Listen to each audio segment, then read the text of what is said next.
Hello students, आज हम लोग मैथमेटिक्स के बारे में कुछ डिस्कस करने जा रहे हैं और ऐसे मैथमेटिक्स के बारे में हम डिस्कस करने जा रहे हैं जो फिजिक्स में कॉन्टिन्यूअस यूज में रहेगा।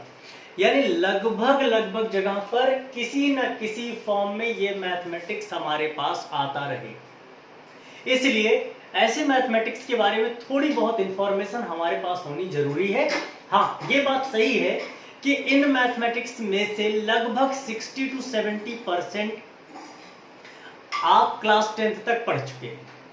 इसलिए केवल 30% के आसपास की बातें हैं जो आपको सीखनी है, जो बेसिक मैथमेटिक्स हमें क्लास 11th में, क्लास 12th में या आगे चलकर आप इंजीनियरिंग करें, आप मेडिकल फील्ड में जाएं, आप कहीं पर भी जाएं तो इसकी जरूरत पड़ने वाली है। चलिए जरा देख लेते हैं। अच्छा, मैथ्स की जरूरत पड़ती क्यों है फिजिक्स में? आपको अच्छे से पता है कि फिजिक्स और मैथ्स का रिलेशन बहुत गहरा है।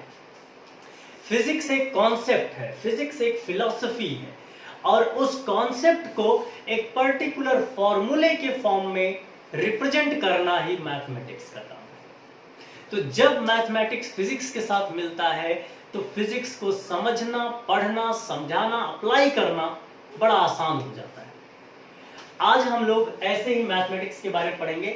जैसे आप सबको बार बार समझाया जाता है कि mathematics is the language of physics. Language अगर हमारे पास अच्छी है तो किसी भी चीज को इजिली समझाया जा सकता है और समझा जा सकता है।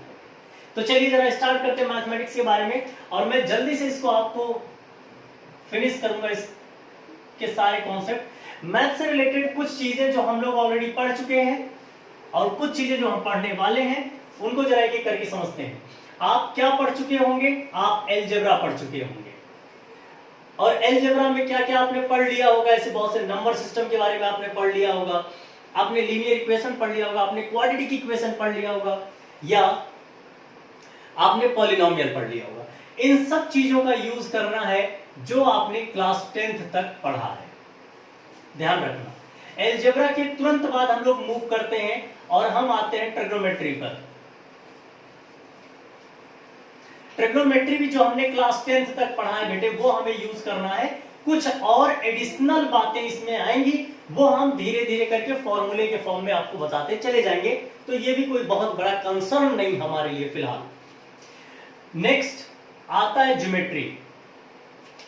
ज्योमेट्री का मतलब line, angle, similar triangle, congruent triangle, circle, इन सब चीजों के बारे में बेसिक इंफॉर्मेशन जो आपने पढ़ा होगा वही सारी चीजें ज्योमेट्री है और इसमें क्लास 10th तक की पढ़ाई ही काफी है, मोर देन सफिशिएंट है क्लास 10th तक। फिर बचते जो अगले पोर्शंस है वो आपके लिए बड़े इंपॉर्टेंट होने वाले हैं, जिसमें से एक मैथमेटिक्स है जिसको कहते हैं वेक्टर मैथमेटिक्स और दूसरा है that is called calculus.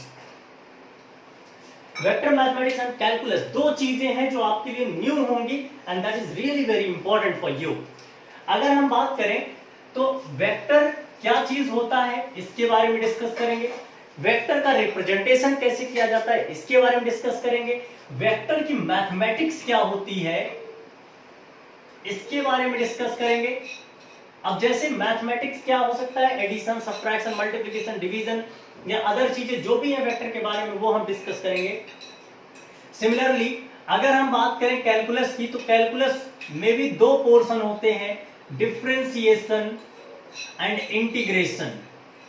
Differentiation and integration, इन दोनों के बारे में भी हम लोग यहां पर कंप्लीटली डिस्कस करेंगे, उतना जितना हमें नीड है। हम उसके बियॉन्ड जाकर बहुत सारी बातें नहीं करेंगे, लेकिन जितनी नीड है उसमें से कुछ भी हम छोड़ेंगे भी नहीं। तो चलिए जरा स्टार्ट करते हैं। हम सबसे पहले बात वेक्टर की करने जा रहे हैं। बहुत ध्यान से समझना मेरे दोस्त, क्वांटिटी जो फिजिकल क्वांटिटी है जिसे मेजर किया जा सकता है, ऐसी फिजिकल क्वांटिटी को हम ब्रॉडली दो पार्ट में डिवाइड कर सकते हैं। पहला स्केलर क्वांटिटी और दूसरा वेक्टर क्वांटिटी। आई नो कि आप पहले भी स्केलर और वेक्टर का नाम सुन के आए हो प्रीवियस क्लासेस में। आपने इनके बारे में बहुत कुछ पढ़ा है, नहीं पढ़ा है डजंट मैटर, लेकिन आप इनके नाम से वाकिफ हैं, ये सच हो। तो चलिए जरा बात करते हैं। अगर फिजिकल क्वांटिटी है तो या तो स्केलर होगा या वेक्टर होगा। ब्रॉडली हम इसको दो पार्ट में डिवाइड कर सकते हैं। तो चलिए, अगर स्केलर होगा तो क्या होगा, वेक्टर होगा तो क्या होगा। बात करते हैं स्केलर क्वांटिटी के बारे में। स्केलर क्वांटिटी ऐसी कोई भी क्वांटिटी जिसके मैग्नीट्यूड और एक यूनिट के साथ उसे कंप्लीटली समझाया जा सकता हो, समझा जा सकता हो, कंप्लीटली स्पेसिफाई किया जा सकता हो, ऐसी क्वांटिटी का नाम होता है बेटा स्केलर क्वांटिटी। दोबारा रिपीट कर रहा हूं, जरा ध्यान से देखते चले। क्वांटिटी, ध्यान दीजिए, scalar quantity is the physical quantity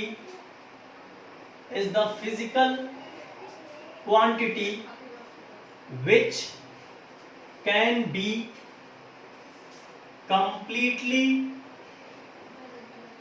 specified by magnitude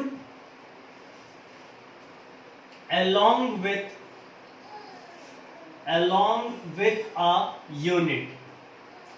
ऐसी क्वांटिटी जिसको मैग्नीट्यूड और एक यूनिट के साथ स्पेसिफाई किया जा सकता हो, ऐसी यूनिट का नाम होता है स्केलर क्वांटिटी।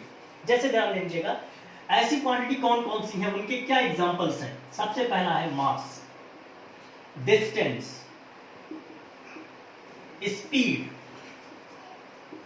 वर्क।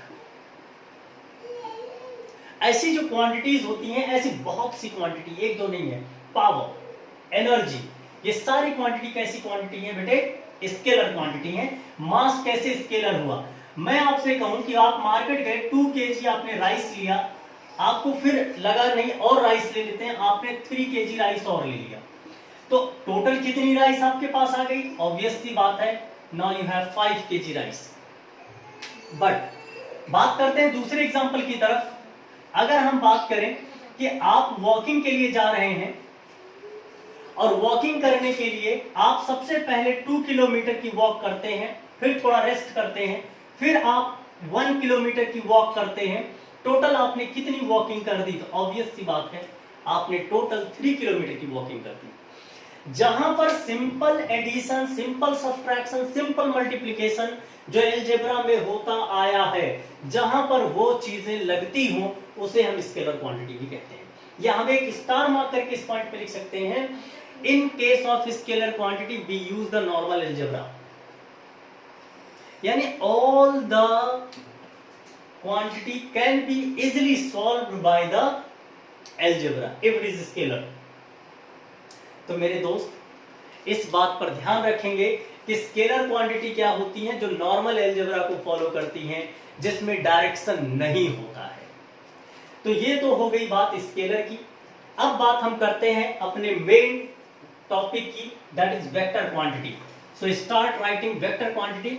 और वेक्टर चूंकि आपके लिए नया है, इसलिए प्लीज इसकी कोई भी चीज आप मिस ना करें। अगर आपको कोई पॉइंट स्किप भी हो जाए, ध्यान से सुनाई ना दे, प्लीज थोड़ा सा रुक करके, बैक करके फिर देखें, जिससे इसमें कोई प्रॉब्लम ना आए। इट्स माय हम्बल रिक्वेस्ट कि वेक्टर को अच्छे से समझ के चलेंगे। चलिए जरा ध्यान देते हैं वेक्टर क्या होता है। सो वेक्टर भी एक फिजिकल क्वांटिटी ही है। हाँ, ऐसी फिजिकल क्वांटिटी जिसको मैग्नीट्यूड के साथ साथ डायरेक्शन भी चाहिए, along with some unit to complete specification। अगर किसी ऑब्जेक्ट के कंप्लीटली स्पेसिफिकेशन के लिए, कंप्लीटली समझने के लिए डायरेक्शन की भी जरूरत पड़ रही हो, तो ऐसी क्वांटिटी का नाम होता है vector.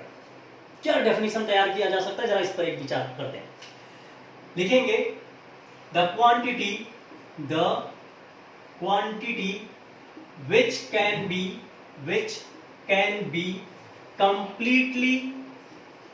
completely specified by magnitude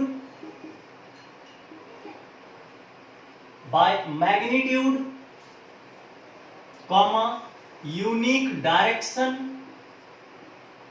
unique का मतलब single direction, unique direction along with a unit is called vector quantity, for example। क्या इसके एग्जांपल आप सब दे सकते हैं या हम समझ सकते हैं?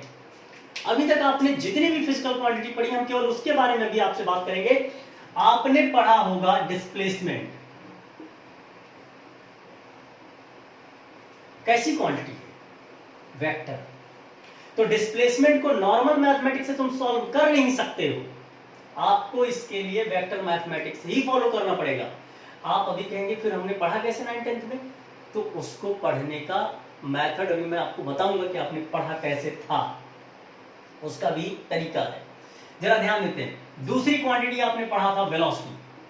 आप तो ये भी पढ़ के आए हैं, लेकिन ये तो वेक्टर है, वेक्टर तुम जानते नहीं कैसे सॉल्व करते हैं, वेक्टर का मैथमेटिक्स आपको नहीं पता है। सो किया कैसे, करने के पीछे भी लॉजिक होता है। जरा देखते हैं। फिर आपने पढ़ा है एक्सीलरेशन, फिर आपने पढ़ा है फोर्स, फिर आपने पढ़ा है momentum.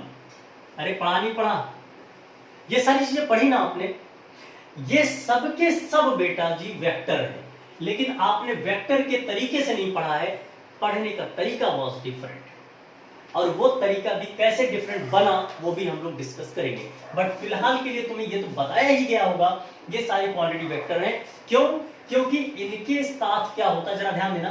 Suppose you want to go from A to B and there are different path, consider as path number 1, path number 2, path number 3, path number 4.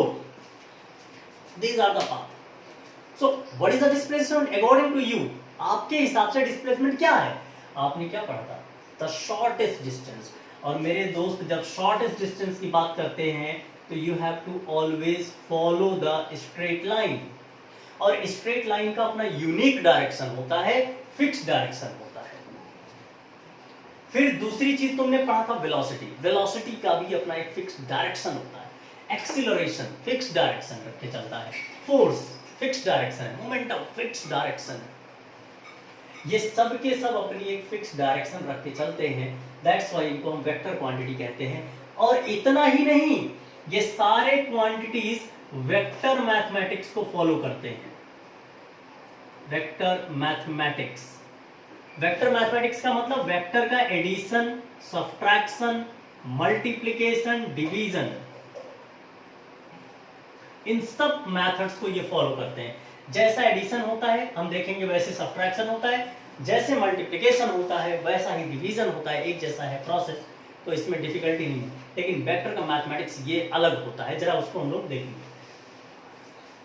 यार। लेकिन इसमें एक छोटी सी बात है और इस बात को बहुत ध्यान सुनना।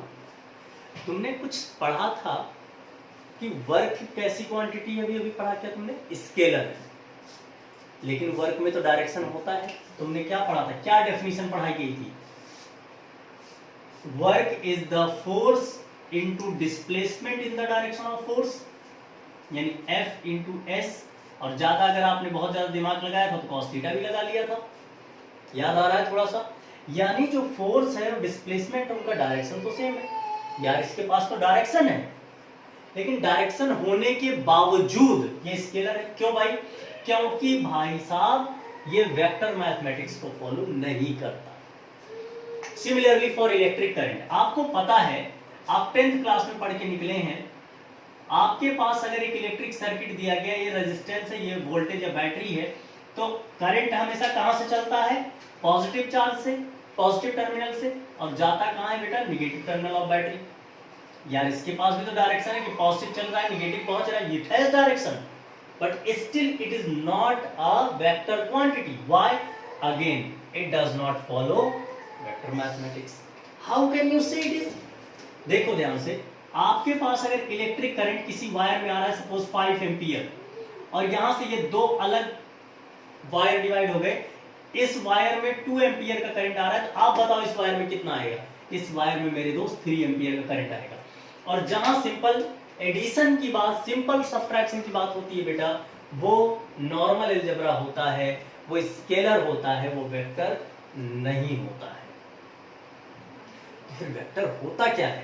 ये बात वेक्टर की मैथमेटिक्स क्या है? वेक्टर तो समझ में आ गया ही होता है, लेकिन वेक्टर की मैथमेटिक्स क्या होती है, अब हम इस पे सीखने जा रहे हैं। और अगर कोई वेक्टर है तो उसको कैसे रिप्रेजेंट करें, जरा कुछ 1-2 मिनट और इस पे डिस्कस करेंगे। फिर हम अगले वीडियो में ये बताएंगे कि वेक्टर मैथमेटिक्स क्या है। शुरू करते हैं बेटे, वेक्टर रिप्रेजेंटेशन या representation of a vector, that's very important. ध्यान से देखते हुए चलिएगा, दिमाग थोड़ा सा फोकस रखेंगे प्लीज। तो जरा ध्यान देंगे, vector representation. Vector representation, vector representation में क्या होता है बेटे, कोई भी फिजिकल क्वांटिटी है, मान लिया जाए वो फिजिकल क्वांटिटी ए है, कुछ भी हो सकता है भाई, फोर्स हो सकता है, डिस्प्लेसमेंट हो सकता है, वेलोसिटी हो सकता है, मोमेंटम हो सकता है, कोई भी फिजिकल क्वांटिटी हो सकती है। तो मान लिया फिजिकल क्वांटिटी ए है, इसके ऊपर जब हम एरो लगा देते हैं तो इसको हम कह देते हैं बेटे रिप्रेजेंटेशन ऑफ अ वेक्टर। अभी अभी तुमने पढ़ा कि वेक्टर के पास दो चीज होते हैं, एक तो मैग्नीट्यूड होता है और एक होता है उसके पास direction.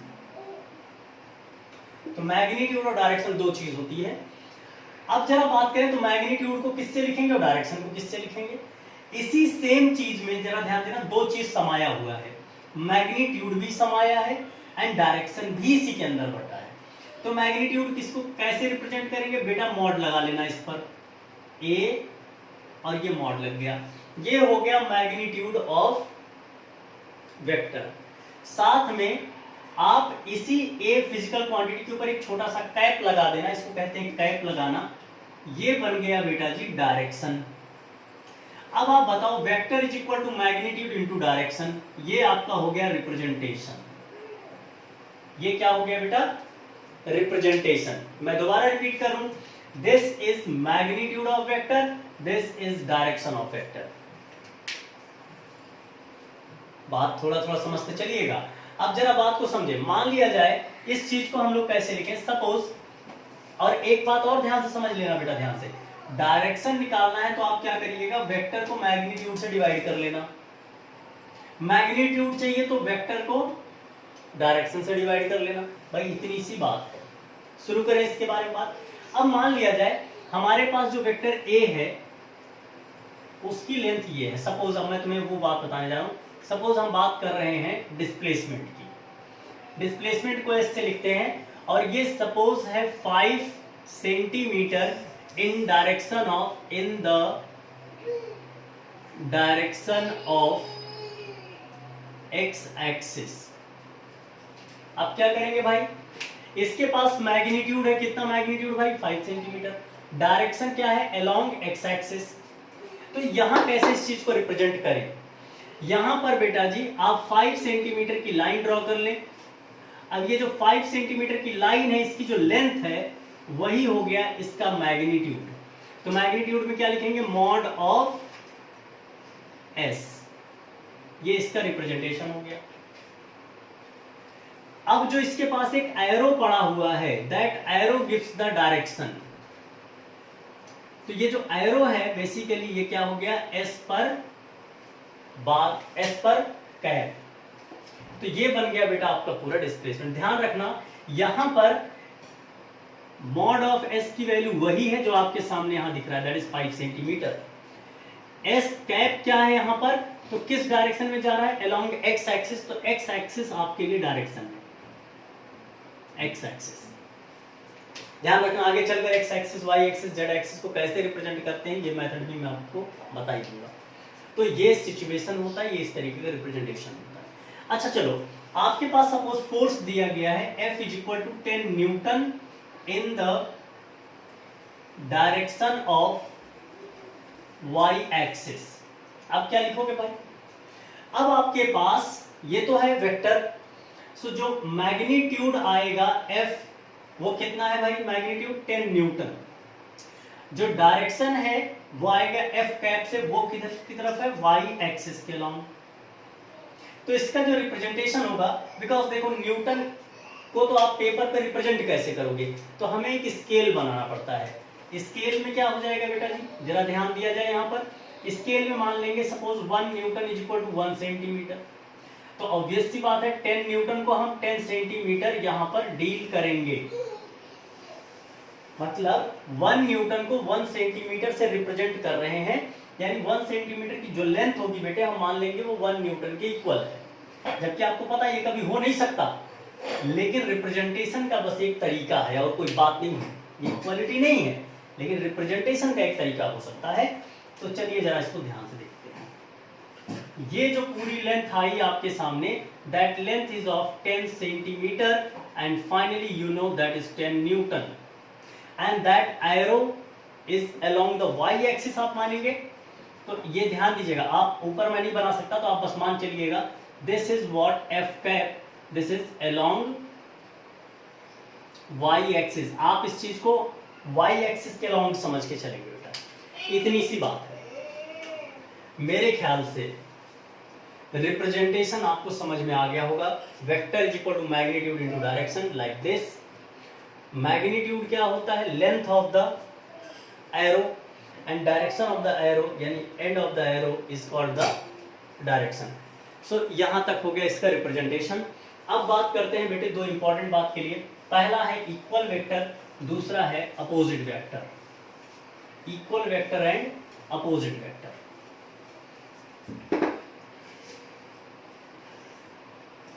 Equal vector, equal vector क्या होता है मेरे दोस्त, इस पर ध्यान देना। सपोज दो वेक्टर हैं ए एंड बी और दोनों ही वेक्टर का लेंथ, लेंथ का मतलब बेटा magnitude and direction both are same.